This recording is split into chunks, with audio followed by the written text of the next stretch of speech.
मेरा नाम रजनी है। मेरी उम्र तकरीबन 21 साल है। मैं भोपाल में रहती हूँ। मेरा रंग बहुत ज़्यादा सांवला है, लेकिन मेरे नए नक्श बहुत ज़्यादा अच्छे हैं। जो कोई भी मुझे देखता है, वह मुझे देखता ही रह जाता है। मुझे शुरू से ही पढ़ाई का बहुत ज़्यादा शौक था और मैंने ये सोच लिया था कि पढ़ाई करके मैं बाहर देश चली जाऊंगी। लेकिन मेरे मम्मी और पापा इस बात को नहीं मानते थे। वह कहते थे, हम तुम्हें कभी बाहर नहीं जाने देंगे। अपने दादा और दादी के साथ रहती थीं। मैं दादाजी से मिन्नतें करने लगी कि वह मम्मी पापा को राजी कर ले। मेरे दादाजी मुझसे कहने लगे कि मैं एक शर्त पर तुम्हारे बाग और तुम्हारी माँ को मना लूंगा। मैंने अपने दादा से पूछा कि वह क्या शर्त है। मेरे दादाजी मुझसे कहने लगे, वक्त आने पर तुम्हें सब कुछ बता दूंगा। पापा सुबह सुबह ही अपनी नौकरी पर चले जाया करते थे, क्योंकि मेरे मम्मी पापा डॉक्टर थे। जिसके बाद मैं दादा दादी के साथ हर वक्त घर में अकेली रहती थी। मेरे दादा बहुत ही ज्यादा मेरा ख्याल रखते थे। दादी की तबीयत काफी ज्यादा खराब रहने लगी थी, तो फिर मैं अक्सर दादी का ख्याल रखती थी। उनकी तबीयत खराब होने की वजह से एक दिन मेरी दादी हम सबको इस दुनिया में अकेले छोड़कर चली गई। दादा भी अब बहुत ज्यादा अकेले हो गए थे, क्योंकि दादी भगवान को प्यारी हो गई थी। मेरे दादा की उम्र इतनी ज्यादा नहीं थी। उन्होंने खुद को बहुत ज्यादा फिट रखा हुआ था, क्योंकि वह आर्मी से रिटायर्ड ऑफिसर के दादी के जाने के बाद वह बहुत ज्यादा उदास भी रहने लगे थे। मम्मी पापा जब घर से वापस जाते तो मैं उनके साथ अकेली ही होती थी। मेरे दादाजी मेरा बहुत ख्याल रखते थे, लेकिन मुझे क्या पता था कि मेरे दादाजी ही मेरी जिंदगी बर्बाद कर डालेंगे। मैं अपने दादा को बहुत ज्यादा अच्छा समझती थी कि वह मेरे साथ कभी कुछ गलत नहीं करेंगे, लेकिन मेरी यह बात गलत साबित हो गई। दादाजी ने मेरी जी उम्र का बहुत ज्यादा फायदा उठाया। उस वक्त मेरी उम्र तकरीबन 24 साल थी। मम्मी पापा डॉक्टर थे, इसलिए वह दोनों घर से बाहर नौकरी किया करते थे। दादा ने उन्हें कह दिया था कि वह बेशक इस ड्यूटी के लिए बाहर चले जाए, मेरी फिक्र ना करें, क्योंकि मैं उनका ख्याल रख लेती हूँ। एक दिन मेरे दादाजी मुझसे कहने लगे, तुम अकेली कमरे में मत सोया करो, क्योंकि तुम डर जाती हो। ऐसा करो कि तुम मेरे कमरे में ही सो जाओ। मैंने उस दिन अपने दादाजी की बात मान ली थी और रात होते ही मैं दादाजी के कमरे में आ जाया करती थी। उनके कमरे में 2 सिंगल बेड थे।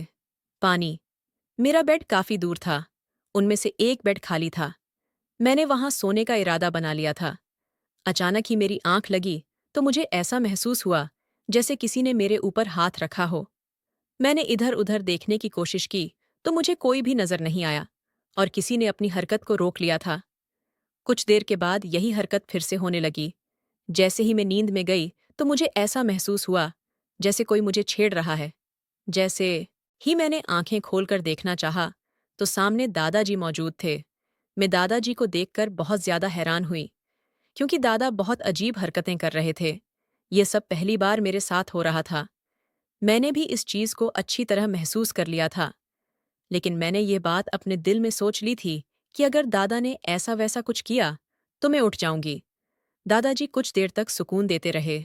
दादाजी के ऐसा करने से मुझे भी बहुत ज्यादा सुकून मिल रहा था।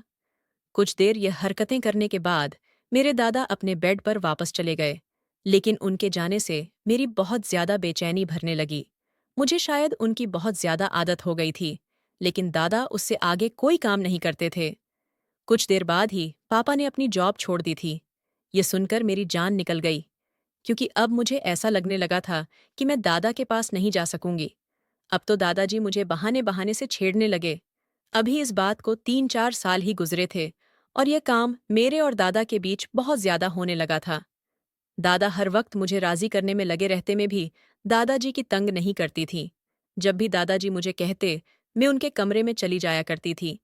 मुझे दादाजी से ज्यादा डर नहीं था, क्योंकि दादाजी वैसे भी बहुत ज्यादा बुढ़ापे में पहुंच चुके थे। वह मेरा कुछ भी नहीं बिगाड़ सकते थे। जब से मैं दादाजी की हर बात मानने लगी थी, दादाजी मेरे लिए बहुत ज्यादा चीजें लेकर आया करते थे और मेरी हर खुशी का ख्याल रखते थे। मैं भी दादाजी के साथ बहुत ज्यादा अटैच हो गई और मैं दादाजी की सारी बातें समझ रही थी। दादाजी मुझसे क्या चाहते हैं। फिर एक दिन दादाजी मेरे कमरे में आए और मुझसे कहने लगे, आजा बेटा, मैं तुम्हें एक चीज दिखाऊंगा। जैसे ही दादाजी ने यह चीज दिखाई, वह बहुत ज्यादा बड़ी थी। मैंने फौरन से उस चीज को पकड़ लिया और उनके साथ वह सारे काम करने लगी। जिंदगी में पहली बार मेरे साथ ये सब कुछ हो रहा था और उसको देखते ही मेरी आंखों में बहुत ज्यादा चमक आ गई थी। मैंने जिंदगी में पहली बार अपने दादाजी का इतना बड़ा तोता देखा था। जब मैंने दादा का तोता पकड़ा तो दादाजी भी बहुत ज्यादा अच्छा महसूस कर रहे थे। मेरे दादाजी बहुत ज्यादा बूढ़े हो चुके थे। मुझे समझ नहीं आ रही थी कि वह यह काम कैसे कर सकेंगे, लेकिन दादा को देखकर ऐसे लग रहा था कि वह आज ही यह काम जरूर करेंगे। कुछ देर के बाद ही मुझे दादाजी से बहुत ज्यादा सुकून मिलने लगा। मैं जानती थी कि यह सब कुछ गलत है, लेकिन फिर भी मैं यह सब कुछ कर रही थी क्योंकि मुझे बहुत ज्यादा थकावट हो रही थी और मुझे सुकून भी मिल रहा था। दादाजी को भी शायद इस चीज की बहुत ज्यादा तलब थी। वह थकने का नाम ही नहीं ले रहे थे। आधा घंटे के बाद मैंने दादाजी को बहुत मिन्नतें करी कि अब बस कर दें। मुझे भी अब दादा के साथ ऐसा रहने की बहुत ज्यादा आदत हो गई थी, लेकिन मेरे लिए खतरे की बात यह थी कि मेरे माँ बाप ने मेरा रिश्ता कहीं तय कर दिया था और यह सब कुछ खतरे से खाली नहीं था।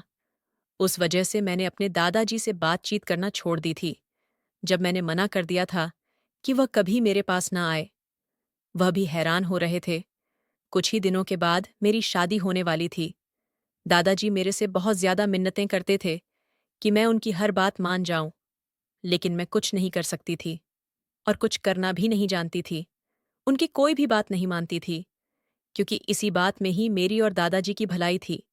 उम्मीद करती हूँ दोस्तों, ये कहानी आपको अच्छा लगा होगा। कहानी अच्छा लगा है तो वीडियो को लाइक करें, शेयर करें और अगर चैनल पर नए हैं तो आई स्टोरी वॉइस चैनल को सब्सक्राइब जरूर करें। आपका बहुत बहुत धन्यवाद।